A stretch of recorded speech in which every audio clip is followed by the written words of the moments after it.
Welcome to mini blog. ಇಲ್ಲಿ ನೋಡಿ evening popcorn ಮಾಡೋಣ ಅಂತ ಹೇಳ್ಬಿಟ್ಟು ಮಾಡೋಕ್ಕೆ ಇಟ್ಟಿದ್ದೀನಿ. ಇದು ಸ್ಟೀಲ್ ಬಾಂಡೆ ಆದ್ದರಿಂದ ಸೀದೋಗ್ಬಿಟ್ಟಿದೆ ಎಲ್ಲ. ಫುಲ್ಲು ಕೆಮ್ಮು, ಮನೆಯೆಲ್ಲ ಫುಲ್ ಘಾಟಿಡ್ಬಿಟ್ಟಿತ್ತು.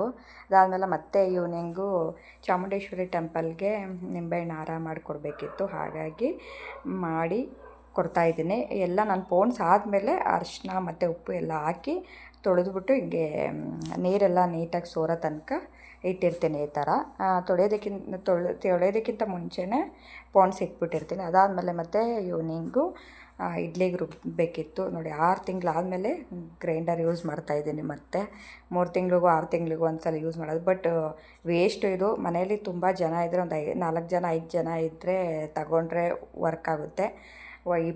ಇಬ್ಬರಿದ್ದರೆ ಮಾತ್ರ ಗ್ರೈಂಡರ್ ತಗೊಳ್ಳೇಬಾರ್ದು, ವೇಸ್ಟ್ ಅಂತಲೇ ಹೇಳ್ಬೋದು. ಅದಾದಮೇಲೆ ನಿಂಬೆಹಣ್ಣು ಹಾರ ತೊಗೊಂಡೋಗಿ ದೇವಸ್ಥಾನಕ್ಕೆ ಕೊಡಬೇಕಿತ್ತು. ನನ್ನ ಮಗ ನಾನೇ ತೊಗೊಂಡೋಗ್ತೀನಿ, ನಾನೇ ಹಿಡ್ಕೊತೀನಿ ಅಂದ್ಬಿಟ್ಟು ಹಿಡ್ಕೊಂಡು ನಿಂತಿದ್ದಾನೆ. ನೋಡಿ ಎಷ್ಟೊಂದು ಹಠ ಮಾಡ್ತಿದ್ದಾನೆ ಅಂದರೆ, ನಮ್ಮಮ್ಮ ನಿನಗೆ ಹಿಡ್ಕೊಳಕ್ಕಾಗಲ್ಲ ಕೊಡು ಅಂತ ಹೇಳಿದ್ರು. ಅಲ್ಲಿ ಕೊಟ್ಟ ಮನೆ ಒಳಗಡೆ.